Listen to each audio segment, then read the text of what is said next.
Well, we're back here. This is the wrap up for what we were talking about yesterday. I went ahead and, if you're familiar with it, we went through a couple hours of laying up some parts. So this is a culmination of that, just sort of a recap. So what I've done, I've actually pulled a couple parts out of the mold. I pulled the wheels out. Now this is a landing gear.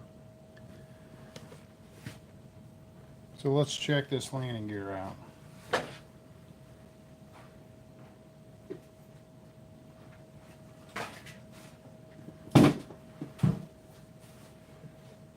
So if you're familiar with this layup yesterday,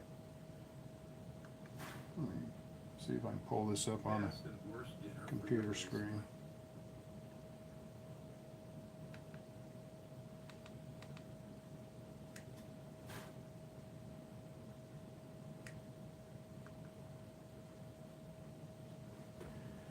So I did 3 layups. I did some wheels, this landing gear, and the bell crank.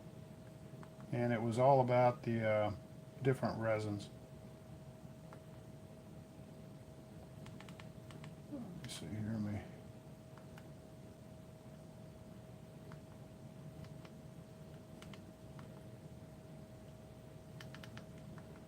make sure I'm live here. Yep, I believe I am. Okay.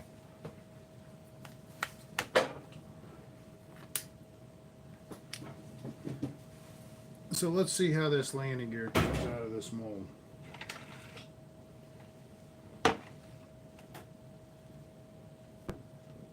Oh man, look at that. Can't believe how that release worked. See if I can get this part out of the mold. Well, look at that. Perfect part. So yeah, I cheated. Came out here about a couple hours ago and I pulled this part out. So anyway, this landing gear came out good. I was looking at this mold. I had it marked, had a date on it. It's scribed in there, you could hardly read it. 6/18/2002. And I wrote 350 degrees on it. So evidently it's been post-cured. Now, when you cure this HAC 560, and that's what this is, it gets sort of a green tint to it. You can tell it's been post-cured. Okay, so what I did with this landing gear is I post-cured it once it was cured in the mold. So basically, the bell crank was put in the oven when I first laid it up, when it was a wet layup. I couldn't get this mold into the oven with the clamps on it because the clamps made it too big. So basically this morning I post-cured this part in the oven, in that lab oven. And I started out about 100, 150 to 250. So I got it up to about 250. And I post-cured it in the mold, and what that allows you to do is maintain the shape. So the mold was still stuck together top and bottom without clamps. It wasn't released yet. And the thing is, you got to remember, when you post-cure a part, depending on the part, and if it's a big part or flimsy, you want it supported. So if it's in the mold, obviously, you know, it's supported. Right now this thing weighs 44 grams, and that would be too heavy, really. By looking at this part and, you know, looking at the properties of it, a lot of material could be peeled away right here, and the leg of this gear could probably be almost cut in half. So there could be a lot of weight. I could probably get this under an ounce easy. This was a one-off. Somebody sent me a form or a drawing or something, and I made this mold. is the first iteration. Now what I like to do when I make a gear and it seems a little heavy, I just keep whittling it down. So this was a gear that used to be, the original mold was wide, like right in here. It was probably another 1/8 inch. And I'd look at the properties and I'd, try to decide if I could make it lighter. So I keep peeling off extra weight that I don't need. And the next step would, with this gear at this generation, would be to make a mold off of this. So that's what I like to do. I like to keep it going. The R&D anyway. So just a quick overview on these molds and epoxy. And a couple people have talked to me about different systems, whether it be epoxy, polyester, or vinyl ester. And I'm not an expert on any of it, but I'll tell you what I know. The epoxy is super variable. The viscosity, you've got the variations of a viscosity, heat deflection, temperature. It's really easy to work with once you understand the principles of it. Now the polyester is good on certain applications, but I've never messed with it. And I've got some friends that I've flown RC with, and they've messed with polyester initially, and they got away from it because they were having a lot of problems with it. It's very moisture sensitive, and the shelf life is very limited. The polyester will start with soaking up moisture from the air or atmosphere, and it's cause you cure problems. And then you got vinyl ester, which is the next generation of polyester. Now the vinyl ester has more characteristics that are chemical resistant, and it's a higher temperature. But I've talked to people over the years, and the vinyl ester sometimes can be used on a really low cure cycle in an autoclave, but you got to be super careful with it. And so anyway, for those reasons, I stayed away from polyester and vinyl ester, stuck with the epoxy. So with epoxy, basically, I guess you could break it up into a couple categories, or more than a couple. You have your laminating epoxy, you have your casting epoxies, and then I guess you could say your adhesive epoxies. Okay, your casting epoxies would be, what you see here. It's already formulated with the fillers in it, the cures, the curing agent and everything. So this would be a casting epoxy. A laminating epoxy is an unfilled epoxy like the HTR 250, and it's made to saturate carbon, fiberglass, or whatever. So I break it down into two: casting and laminating. Now there's and adhesive. Now there's other variations. So with an epoxy, let's just say I was going to do a layup of this gear. Okay, I look for three things: the epoxy, the viscosity, how thin is it? So if you can imagine water being 1 on the scale of viscosity, and if you go up to 500, 600, 700 viscosity on a spec sheet, you're looking at something that's really easy to wet out. 500, 600, 700 in the viscosity scale is something they use to vacuum assist resin transfer molding. So in other words, they put it in a bag, they pull a vacuum, and the vacuum would actually pull the resin into the mold. If you're around 500, 600, 700 in the viscosity scale, that's what you want for that process. And it's also good for hand laying. Some of the people told me that they actually hand lay laminates with that kind of viscosity. The other thing to consider is how much heat the epoxy will take. Now, this was cured at 250. The resin matrix here with the HTR 250 and a 9234, I believe. Yeah, 9234. You can cure it up to around 400 degrees. So if you're going to make a tool or you needed something to perform at 350, you post cure it to 400 and you're good. The rule of thumb is you post cure it 50 degrees over what you're going to use it at. So heat deflection temperature is another thing I look at. So this being a carbon fiber gear for a tune pipe tunnel, which your tune pipe would go in this hump, there's probably the most heat you're going to see is right here. So this gear had to be able to withstand some heat just from the radiation heat off of the tune pipe. The other thing to consider on a laminating epoxy is the pot life. And there's ways around that. Number one, let's just say you're making a fuselage that's 4 or 5 foot long and you mix up small batches. It's important to get it out of the cup into the mold as quick as you can. Anytime epoxy is bunched up into a cup, you'll get an exotherm. It'll start a chain reaction, create its own heat, and it'll be a runaway reaction. So when you can actually pour it on a plate and get the surface area opened up on it or get it in the mold, the better off you are.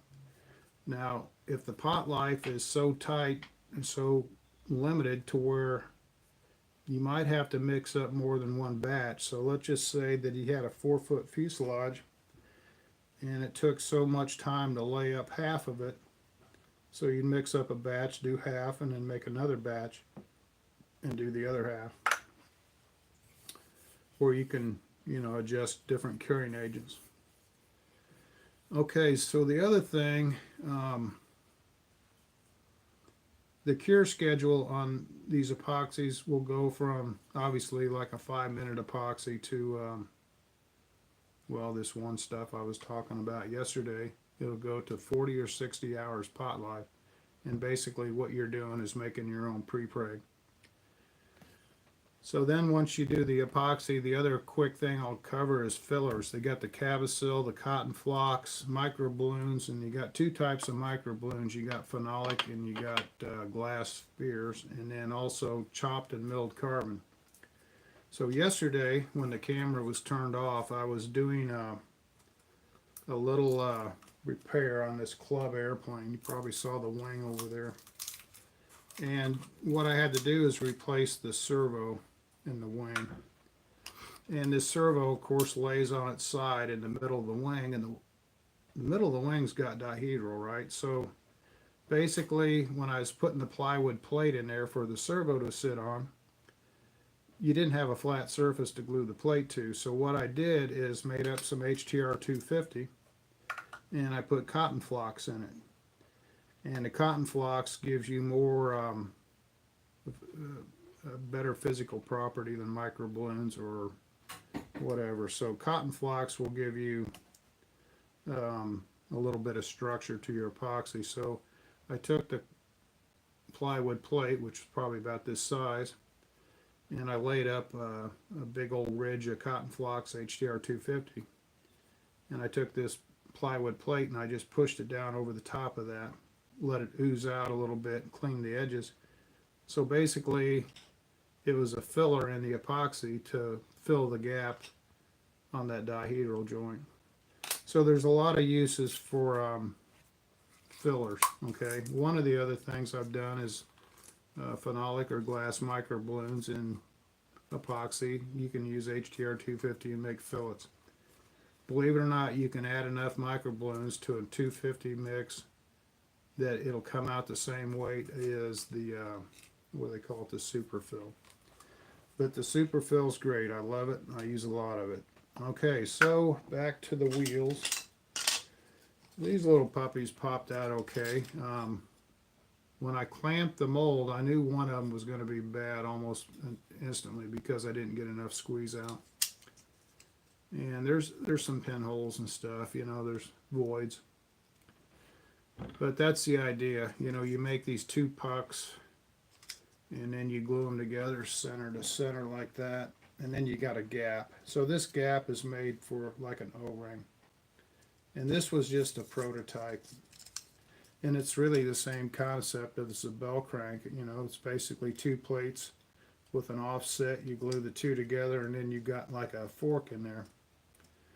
So that really worked out well as far as the properties. It was a really good cure. And what it did tell me, 2 layers of this was perfect. Going forward, probably what would have to be done is you'd bolt these together, you'd glue them, and then you'd chuck them in a lathe, and then you'd actually turn the diameter down and clean up all this stuff on the outside. Probably what I'll do with these, since it's got that 9234, I'm going to dunk them in some model airplane fuel, and I'm going to find out if it's fuel proof with a 9234 and a 250-degree cure. So all's not wasted, you know, still the science fair project continues on. So another quick thing, I had some scrap for mica. I was making wing templates out of this stuff. It's countertop material. And this was just scrap left over, and I glued 2 pieces together, top and bottom. And I wasn't really sure what I was going to do with it, but I'll tell you what works out perfect. When you clean the epoxy off a mold and you use a razor blade, even if it's dull, you know, you have a tendency to dig into your mold. And basically when you get on the face of the mold in here, if you have some epoxy you need to clean off, you don't want to get anything sharp and scratch it. So this phenolic, you round the corners just a little bit, and it's a great scraper. And it's also great as a parting wedge. So you can file this to a sharp edge, and you can use it to insert between your mold faces. So phenolic for mica material is great for that, I found out. These wedges are also good for parting. The trouble is it's a lot softer, and the edges have to be reworked a lot. So opening molds, these wedges are good, and also the phenolic works out great. Okay, so let's open this thing up.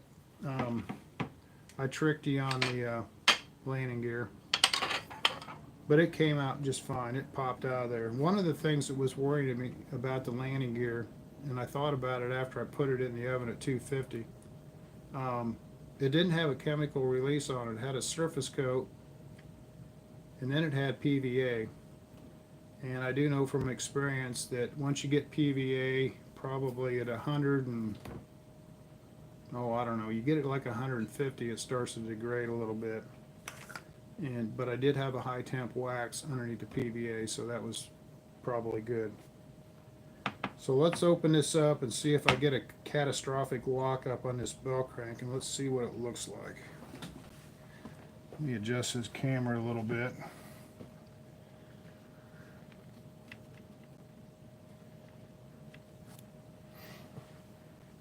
So hopefully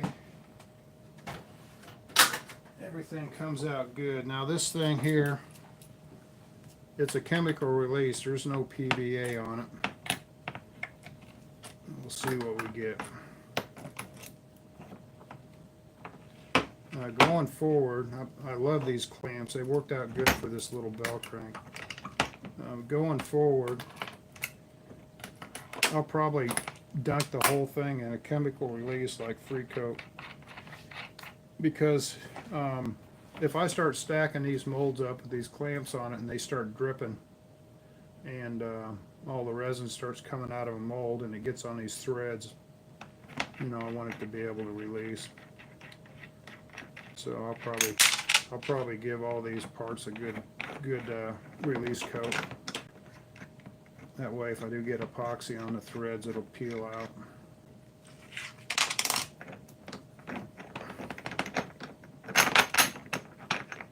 So like here, you know, here's some epoxy. It doesn't want to come off the clamp because it's not treated.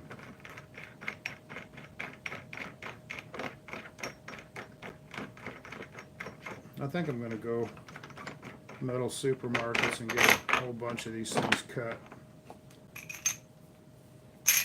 It worked out really good.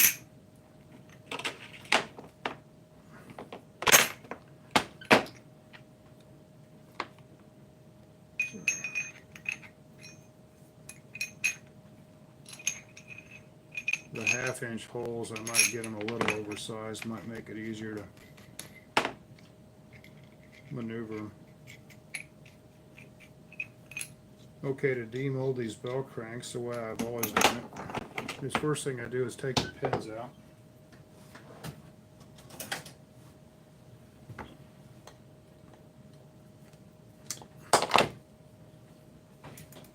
Let me scrape some of this epoxy off these pins.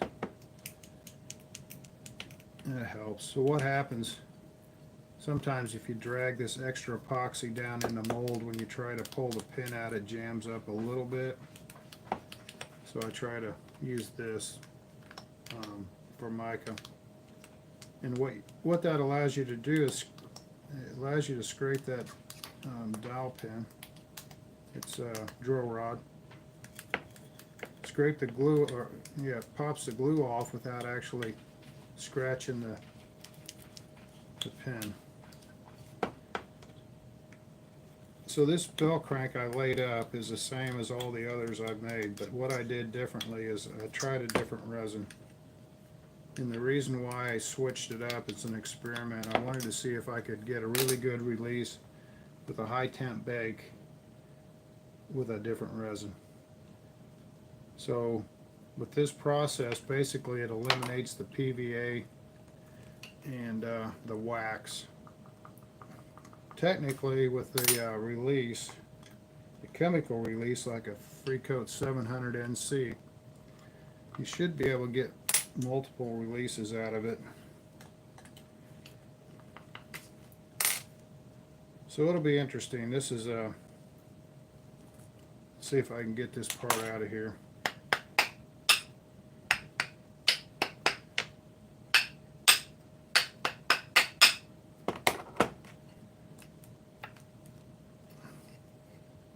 It's coming out. I got a little bit of resin seeping in these holes here, and that sort of locks it together. This plate was designed with the overhang, and it's on purpose. So the plate that comes on the outside of this mold is there for a reason, and this is the reason here. It allows you to pop it loose. Okay, so mold looks good. Part looks good. But see, this Formica, it allows you to scrape those little bits of epoxy off without scratching your mold. Anytime you actually scratch a mold, you've got to release it with chemical release. You just removed it. So there's that. Now, one of the things traditionally that happens with these bell cranks is the resin goes through these holes here and seeps out, and you got to have some clearance, so when you put this top on, you know, you can't have a perfect fit because you got to have a little wiggle room, you know, to clamp this thing closed. So let's see if we can get this off. Basically, the resin is not sticking to the plate. What's holding this bell crank onto this plate is the resin that's seeped through these holes. And I'll show you how I deal with that. Well, I don't have to show you, it popped off. Normally what I do is I come through with a piece of music wire and I take a little tack hammer and I pop these holes and push it out. So I had a good enough release on there, this thing popped out. And so this looks really good. I mean, it's really overkill on the structure. It came out good because right here you can see a little washout. Okay, came out of the mold, that's okay, that's expected. And then of course the chop, you know, is all over the place. That ain't no big deal. So what I like to do, it speeds things up. I just take these scissors, right, and I go through here and cut this extra resin off. It'll even cut through that thin flashing. Just go around the perimeter.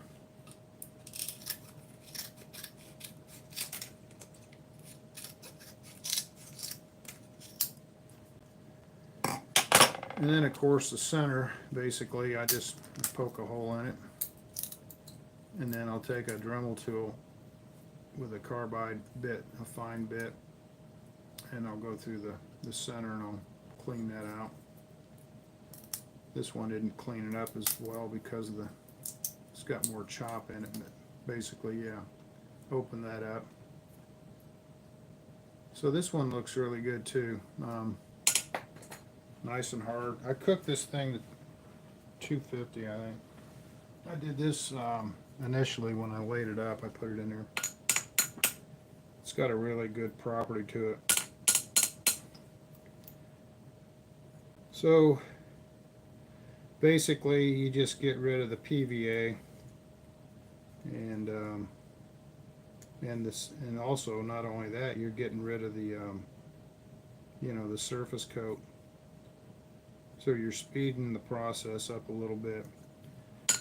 So when I laid this up, and you saw me lay it up, and I put it in the oven, I think it was probably at 150 for an hour.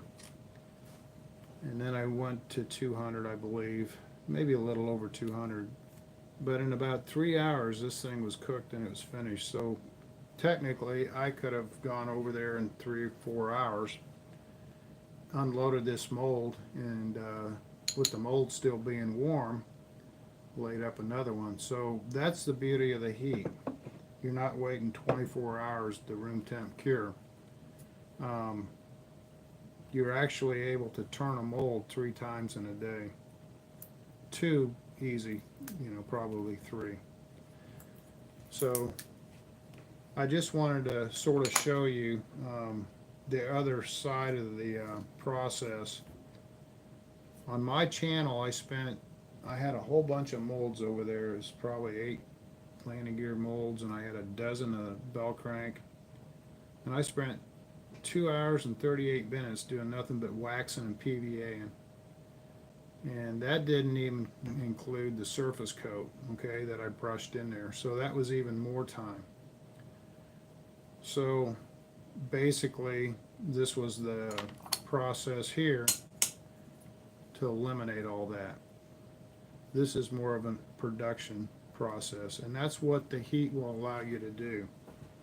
And even if you're doing a room temp resin, let's just say you're doing a West 105 and the whatever they use for the standard slow curing agent, it's always beneficial to put some heat to it. So the people I know that have done West systems, they like to have little hot boxes. So if you're laying up a fuselage with West systems, and you can get a warming box, maybe 110, 120, it'll really help the properties of your cure and your part, and it speeds things up.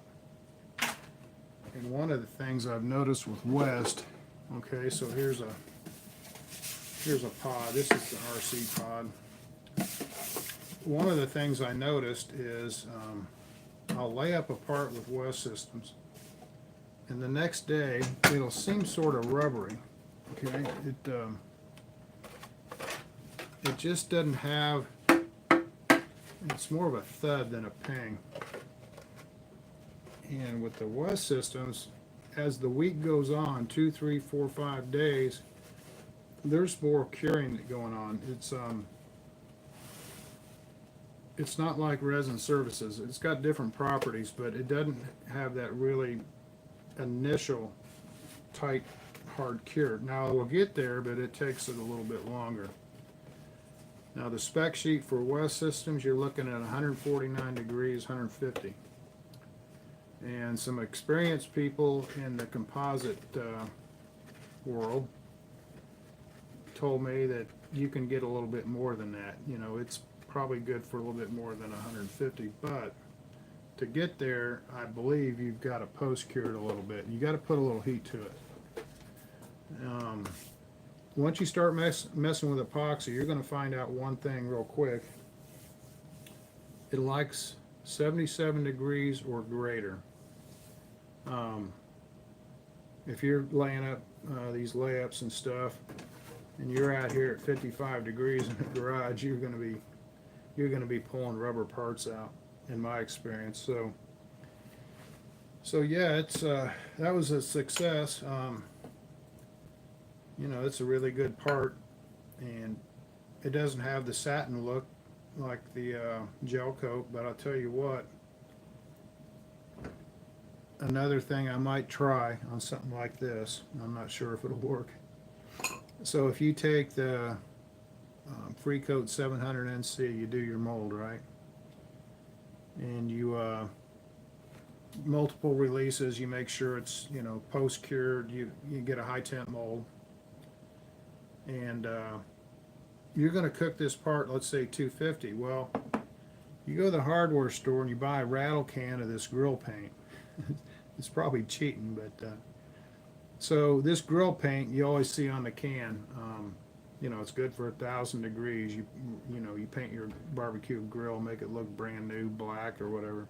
You go to the automotive store and they got valve cover orange, and they got all these high temp paints that, you know, you can actually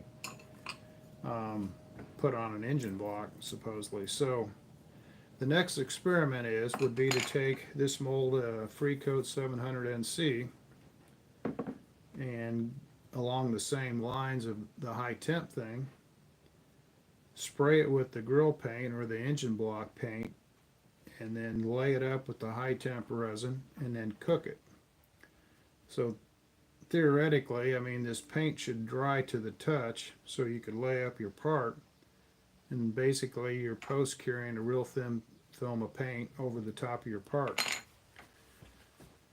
So you're thinking, well, you know, is that really necessary or whatever? But let's just say, you know, like a landing gear, if you wanted a nice black landing gear and you didn't want to see the toe, it might be an option. This landing gear has HTR 250 106-3 surface coat. That surface coat sat in this mold probably a week before the gnats, so what's that been, over a month and a half. And the HTR 250 9234, yep, 9234, you saw me lay up yesterday, stuck to that surface coat. And of course then it was cooked in the oven all the way up to 250. So don't be afraid, you know, to go back on a surface coat and lay it up after, you know, after it's way past the B stage. If you're doing parts that you're basically have to be made that are structural, like you're laying up a fuselage or a mold or something, it's critical. You want to make sure that you have the next coat that goes on while the first coat is still in the B stage. And what I mean by B stage is when you put it on, if you take your thumb and you press on it or your finger, it doesn't transfer to your thumb or finger. Basically, it leaves a fingerprint in the resin, but it's dry enough to where it doesn't transfer. And that's what I mean by B stage. And that's what I did with the landing gear and these wheels. I cooked them in the mold the next day when it was probably not fully cured. It was a little bit past the B stage, but the takeaway, the 9234 HTR 250 gives you a part that loves heat, and it'll room temp cure, but it even takes longer than the 106.3 curing agent. The 106.3 curing agent is perfect for room temp cure for the next day, and to be honest with you, you could pull the part out and use it, you know, even though it's a high temp resin. And then if you set it out on the tarmac at the gnats and it's 130 degrees on the asphalt, basically your landing gear is going to be cross-linking and getting even stiffer, not softer. So 9234 250 loves the heat, and it allows you to lay it up wet with the heat in the mold for a really good finish. Now this bell crank, there's really no porosity in it to speak of. I mean, it laid up really nice. I don't know if you can tell with the camera, but it's not like it's real grainy and full of pinholes. So it turned out really well. So that's about it, I think. That's about what I wanted to cover. I rattled off really fast because I didn't want to take up all night. But the takeaway on this whole thing with today and what I did yesterday is if you understand the properties of resin and carbon and all these things, you can make any shape you want. And what you want to do, and the most important thing is when you make a part out of carbon, try not to duplicate what it was out of metal.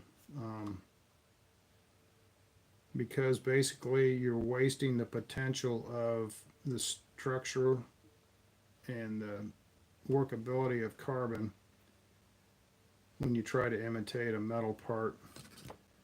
And you know, this thing could be you know, reworked to where it'd be a lot lighter. To have something like this out of aluminum, it would be really tough. You've got this hump gear, and right here it's raised up quite a bit. And then in the back, I don't know if you can tell, but it slopes down back here, so the hump is greater at the front than it is in the back. So all these different shapes and swooshy airfoils and stuff, you know, on landing gear and stuff, it's really not a factor. It's whatever you can dream up. But that's about it, I think. I'll do some more experimenting here probably in the next week or two. I've got probably, oh, I don't know, another half dozen science fair projects over there. I'm going to be doing some match die molding with some sheet wax in them. And I'll probably take this mold here and I'm going to get some 1/8 inch sheet wax. So I'll line this with sheet wax 1/8 inch. And I'll piece it together and then I'll fill the gaps and I'll wax the wax and I'll PVA it. So basically I'll have a 1/8 inch filler in here. Once I do that, then I'll make another mold on top of that sheet wax. And the other mold obviously will conform to the sheet wax, okay? And then the mold will come up and there'll be another flange on it. And I'll have sheet wax on the flange 1/8 of an inch in certain spots. There'll be like little keys of 1/8 inch sheet wax. When the two molds come together, where the sheet wax was will be a void. So the sheet wax goes away. Okay, the only purpose of the sheet wax is to form a gap between the male and female mold. And basically what's going to happen, you'll have a male and female mold that keys together with an 1/8 inch gap. You're going to lay up your 3/4 ounce cloth in here, or 1 ounce or glass cloth, okay? You're going to let it cure. You trim it flush, let it cure. You're going to take your male mold and you're going to put your cloth on that and you're going to let it cure. So you got male and female with glass cloth on it that's cured. You're going to take the expanding foam, where I am, and you're going to pour a nice fat bead right down the center of this mold of expanding foam. You're going to close the mold and clamp it, okay? The mold will come together because it's going to be keyed to where it's centered, okay? So that gap will be uniform everywhere. The idea is the foam will expand, it'll climb out of the mold and out of the flange. Now, it's probably going to take a little trial and error to actually get the right amount of foam in there to where obviously you don't want to fill up your bench with foam. You want to get, basically you want it to fill the mold, and you want it to come out on the flange and maybe over a little bit. So you're going to tape all this up, you know, because it's going to be a mess. The foam normally sets in about 2 hours. There's two types of expanding foam. There's urethane expanding foam, and then there's epoxy. My concern on this project is, and I've got a gut feeling, that the urethane foam, let's just say 1, 2, 3 days later, you might get creep. So what I'm worried about is, even though the foam is fully expanded,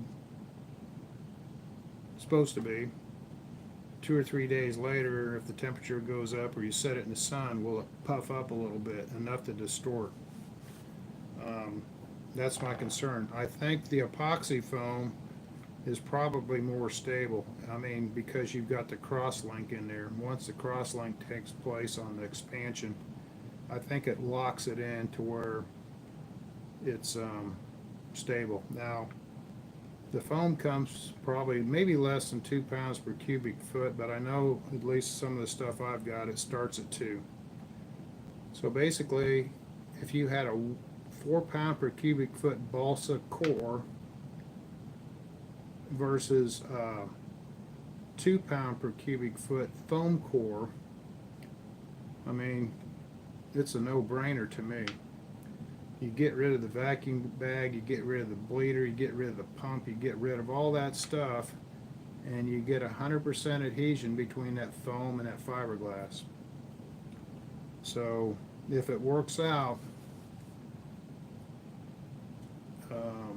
basically you'll be popping parts out of this thing every 4 hours probably, or, you know. So I mean, this is a high temp mold. So basically I could take 1 ounce glass cloth with HTR 250 1063, put it in the oven, and hour and a half, have it cured enough, 2 hours, put the foam in there, and 3 hours later I could have a part. That's post-cured. So anyway, that's the idea, and it's really sort of exciting too. I mean, all these materials are available in the repeatable. You can actually get them unlimited. I mean, you have to really hunt and peck if you want 4 pound per cubic foot wood. Now, I'm not going to knock balsa wood. I mean, it's a beautiful product, and it's hard to beat Mother Nature. But I'll tell you what, with some of this stuff, the repeatability of the foam, you know, you can buy the foam in 5-gallon buckets all day long, as much as you want. You can get rolls of glass that just go on forever. So the availability of these products out there, it's almost unlimited versus balsa wood. So from a production standpoint, where you want to make something that's repeatable, there's no other alternative than composites. For somebody that just wants to build a beautiful stunt plane and be competitive with it, balsa wood's the way to go. It's not composites. Now, you might use composites for a wing joint or some epoxy on a motor mount, or epoxy for your sheeting or whatever, but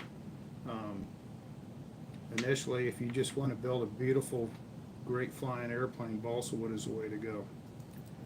So it has to be strong, light, straight, and not flexible. You know, you can't have a flexible flyer. And there might be one other, the power pack. You know, you got to have good power. So anyway, that's all I wanted to cover. I won't eat up too much time on the Stunt Hangar. I'm in here talking. I don't even think my face is in this stupid thing. That's probably better.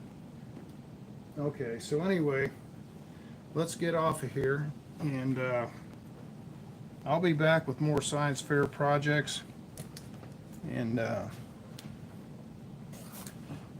fair winds, tight lines, and I'll see you on the next project, guys. Thanks for coming by and watching, and I enjoy making the videos, and the camera's set up to where I can't see the back of the camera in the comments. So I'll tell you what, if you get done watching this video and you have questions, leave them in the comments, and I'll do my best. I'll go back and answer your questions. Fair winds, tight lines. Talk to you later.